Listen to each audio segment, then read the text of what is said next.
Salmo 77, a partir do versículo 1.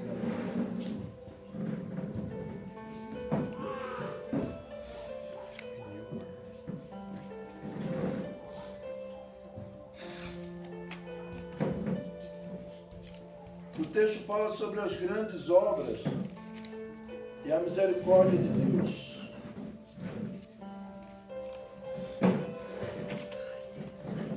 Do Salmo de Asaf, né?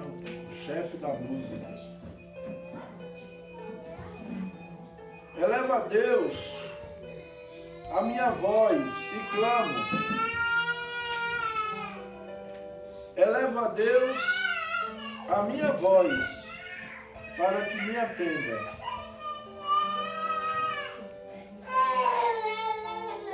No dia da minha angústia, procuro o Senhor. Erguem-se as minhas mãos durante a noite e não se cansam. A minha alma recusa consolar-se. Lembro-me de Deus e passo a gemer. Medito e me desfalece o espírito. Não me deixa pregar os olhos, tão perturbado estou, que nem posso falar. Penso nos dias de outrora, trago à lembrança os anos do passado, de passados tempos. De noite indago o meu íntimo e o meu espírito perscruta. Rejeita o Senhor para sempre? Acaso não torna a ser propício? Cessou perpetuamente a sua graça?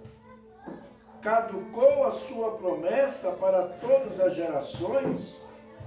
Esqueceu-se Deus de ser benigno? Ou na sua ira terá ele reprimido as suas misericórdias? Então disse eu: isto é a minha aflição. Mudou-se a destra do Altíssimo. Recordo os feitos do Senhor, pois me lembro das tuas maravilhas da antiguidade. Considero também nas tuas obras todas, e cogito dos teus prodígios. O teu caminho, ó Deus, é de santidade. Que Deus é tão grande como o nosso Deus? Tu és o Deus que opera maravilhas, e entre os povos tens feito notório o teu poder. Com o teu braço remiste o teu povo. Os filhos de Jacó e de José viram-te as águas, ó Deus. As águas te viram e temeram, até os abismos se abalaram. Grossas nuvens se desfizeram em água. Houve trovões nos espaços, também as suas setas cruzaram de uma para a outra. O ribombar do teu trovão ecoou na redondeza. Os relâmpagos alumiaram o mundo. A terra se abalou e tremeu. Pelo mar foi o teu caminho, as tuas veredas. Pelas grandes águas, e não se descobrem os teus vestígios. O teu povo, tu o conduziste como rebanho, pelas mãos de Moisés e de Arão. Amém? Pai, em nome de Jesus, eu quero pedir, Senhor, que através da tua palavra, o Senhor traga luz, traga clareza aos nossos corações.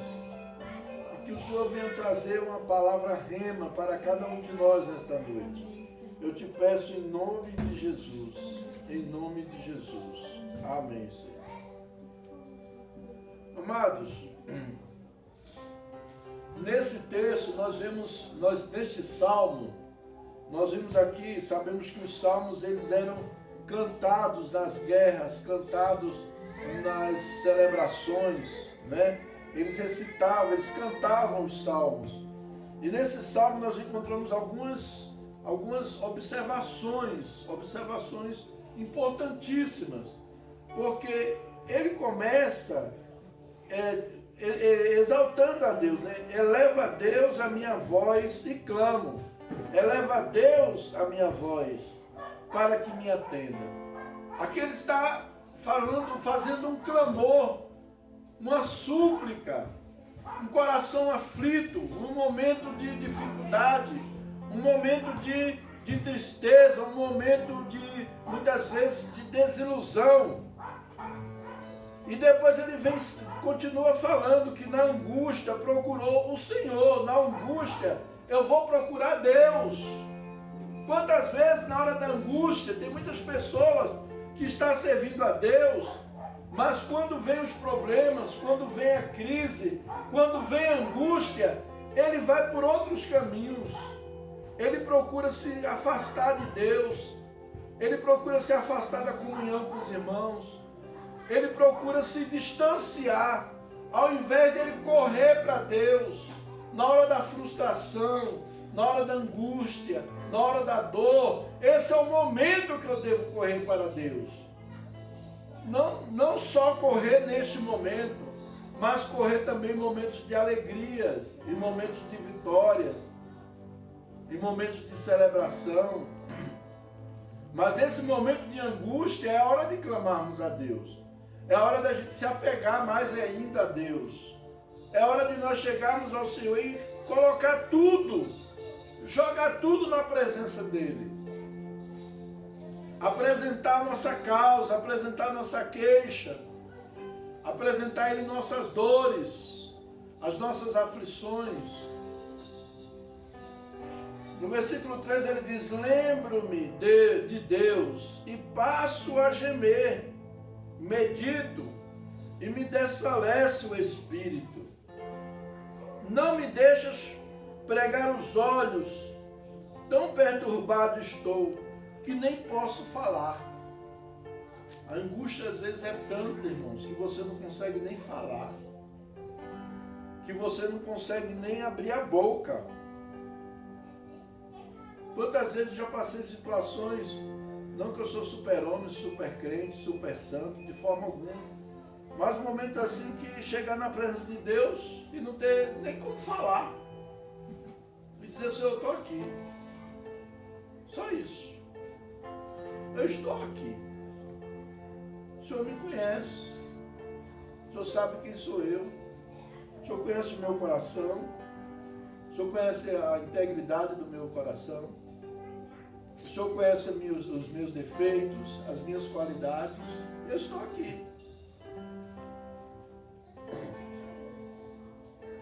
No versículo 5 ele diz: penso nos dias de outrora, trago a lembranças os anos de passados tempos. De noite indago o meu íntimo, e o meu espírito perscruta. Rejeito o Senhor para sempre. Muitas vezes, irmãos, aqui eu vejo já trabalhando a questão da culpa. Muitas vezes você fez uma coisa, você cometeu um erro, você fez uma coisa que não deveria, e às vezes você está passando por uma situação, às vezes até a consequência daquilo que nós fizemos. Tem hora que a gente passa por situações que nós plantamos. E não adianta a gente querer brigar, espernear, falar mal de Deus, dizer que Deus não está nem para nós. Às vezes fomos nós que plantamos aquela situação. Às vezes nós estamos colhendo algo que foi plantado por nós mesmos. E nós temos que fazer o quê? Calar, parar e ficar na presença de Deus. E esperar o que Deus vai fazer. Acreditar no que Deus vai fazer. Crer de coração naquilo que Deus vai fazer. Depois ele diz aqui: de noite indago o meu íntimo e o meu espírito perscruta, né? Rejeito o Senhor para sempre. Acaso não torna a ser propício? ele está argumentando com Deus, ele está questionando, ele não está aqui murmurando, porque há uma diferença entre você murmurar e você argumentar com Deus. Às vezes a gente argumenta com Deus, e nós temos que entender isso. Murmurar é quando você fica dizendo que Deus não faz, que Deus não me vê, que Deus só olha para os outros, que Deus só faz com fulano, que Deus só abençoa ciclano. Quando você faz isso, você está tomando uma atitude de murmurar, você está chamando Deus de mentiroso, você está chamando Deus de canalha, você está chamando Deus dizendo que Deus não presta, que esse Deus não serve, que você não quer seguir Ele. A murmuração é isso. Por isso que Deus não quer que a gente murmure. Agora nós podemos argumentar, ele está argumentando. Depois ele diz, cessou-se perpetuamente a sua graça, caducou a sua promessa para todas as gerações, esqueceu-se Deus de ser benigno. Senhor, o Senhor fez promessas. Senhor, o Senhor é um Deus que abençoa. O Senhor é um Deus benigno. O que está acontecendo?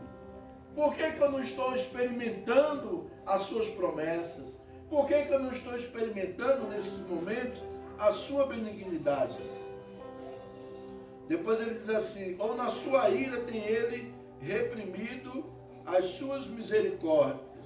Está questionando. Ele está lembrando que muitas vezes o problema do povo de Israel é que o pecado, eles voltavam-se para o pecado. E quando eles voltavam-se para o pecado, eles colhiam as consequências. E eram consequências drásticas.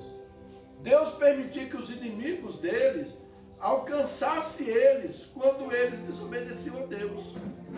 Quando eles se submetiam, quando eles se arrependiam, Deus fazia com que os inimigos deles fossem derrotados. Um dia desse eu estava pensando, numa situação aí que a gente tem atravessado no Brasil, e a igreja do Brasil toda orando, clamando. E eu comecei a falar com Deus, falei, Senhor, será que a tua igreja realmente está em condições de receber essa vitória? Será que a igreja, os cristãos brasileiros, estão preparados para receber essa vitória? Ou vai querer fazer com que todo mundo se torne crente, obrigado, né? Porque uma coisa é você evangelizar, falar de Jesus para as pessoas. Outra coisa é você querer obrigar, querer oprimir as pessoas, querer fazer com que as pessoas aceitem na marra, como a igreja na época de Constantino. Porque quando a igreja era perseguida antes de Constantino, a igreja andou bem. Mas quando a igreja se tornou ligada com o Estado, que a igreja deixou de ser perseguida, a igreja agora passou a oprimir. No ano 492, 430, a igreja já estava oprimindo a humanidade. Foi quando entrou a Idade Média. E a Idade Média, ela justamente marca a era medieval, justamente marca no período em que a igreja dominava o mundo naquela época. Era a teologia. E tudo que os líderes colocavam na cabeça dos reis e diziam que tinha que ser daquele jeito, e era bom porque os líderes faziam com que aqueles reis fossem levantados, com que aqueles reis sobressaíssem, com que aqueles reis dominassem. Então eles ficavam ali, como costuma dizer a juventude aí, às vezes Guilherme, Abner, Aline, que são jovens, fala paga pau, né? Então eles ficavam pagando pau para os reis e criando leis para beneficiar os reis e oprimir o povo, ao ponto de eles interpretarem as escrituras do jeito deles. E aqueles que não queriam se submeter eram colocados, eram crucificados, eram mortos na fogueira, entendeu? Eram chamados de herege, eram chamados de bruxos, porque não concordavam com o que eles ensinavam. E esse dia eu estava muito refletindo, um dia eu até falei com minha esposa sobre essa história da era medieval, né? Então assim, a gente não precisa, a gente tem que ter muito cuidado, porque é uma linha muito tênue, né? A gente querer implantar, uma coisa é a gente pregar o evangelho, anunciar, as pessoas serem convencidas pelo Espírito Santo. Outra coisa é as pessoas serem oprimidas ou forçadas, obrigadas a tomar uma decisão, obrigadas a fazer o que a gente acha que é certo.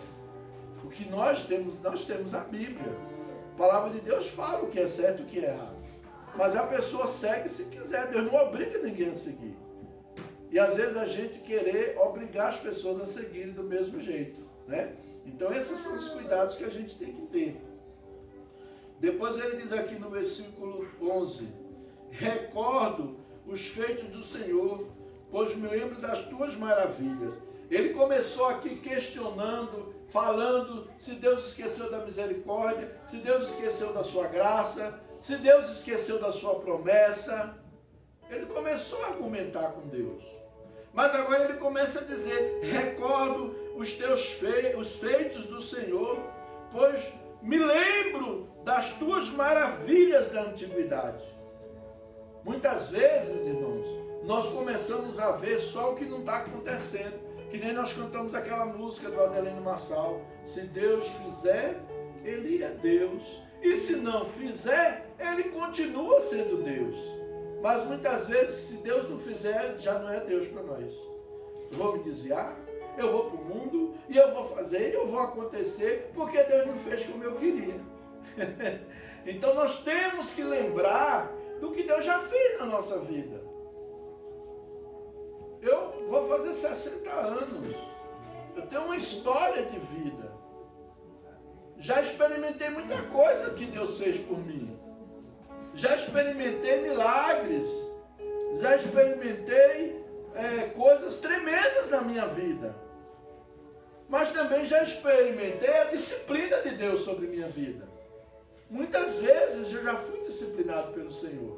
Porque Deus disciplina a gente. Quando a gente sai dali, Ele disciplina. Para que a gente aprenda. Ele nos ama. A Bíblia diz que Deus ama o Filho. Deus repreende o Filho que Ele ama. E Ele nos repreende, nos corrige. Para que a gente bote os pés nos trilhos, né? E aqui ele começa a recordar.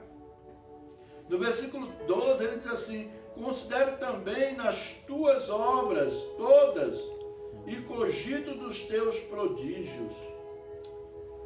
O teu caminho, ó Deus, é de santidade.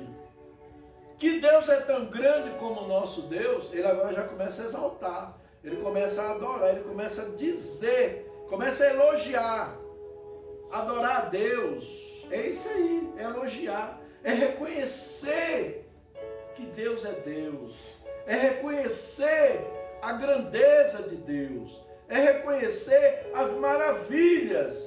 A Bíblia diz: os céus manifestam a glória de Deus e o firmamento anuncia as obras das suas mãos.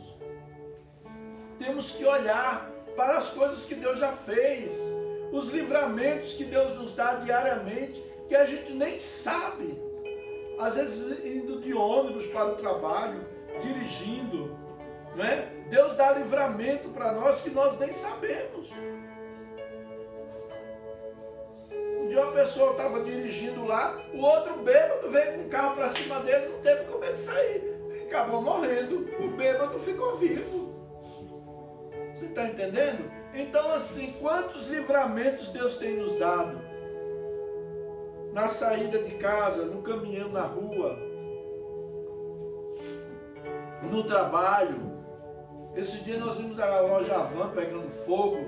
Graças a Deus ninguém sofreu nenhum acidente, ninguém foi, não tinha funcionário, nenhum funcionário sofreu. Lá também teve aquela coco bambu, pegou fogo um dia desse também. Não foi um acidente que aconteceu ali. Se foi programado, se não foi, a gente não sabe, mas só sabe de uma coisa: teve livramento para as pessoas. O patrimônio, o material se destruiu, mas as pessoas não. Então, quantas vezes nós perdemos coisas materiais, mas nós estamos aqui. Ah, eu perdi o emprego. Amém, perdeu o emprego? Vai arrumar outro.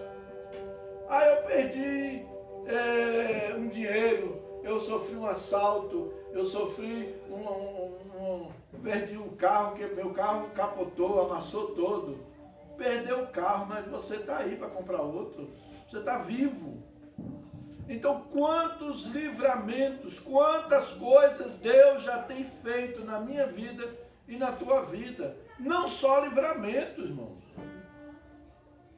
mas milagres. Eu já experimentei mesmo, eu posso falar muita coisa em Deus. E até hoje, Deus, pela misericórdia, tem coisa que eu oro e Deus responde na hora. E tem coisa que Deus não responde do jeito que eu quero, mas Ele responde.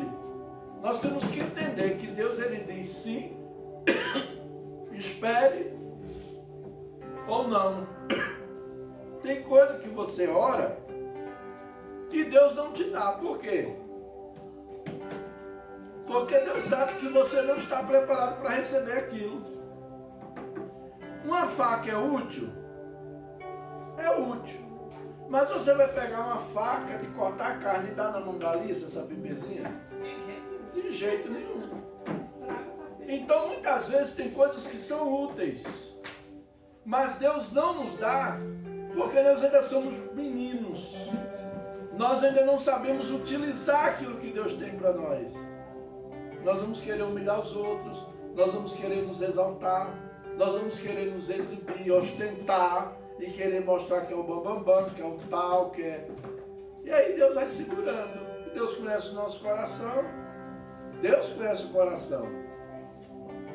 Eu tenho uma coisa comigo, eu sou desse jeito. Eu quando vejo algumas coisas pegando para o meu lado, eu já vou logo para Deus e digo, Deus, o que está acontecendo com o meu coração?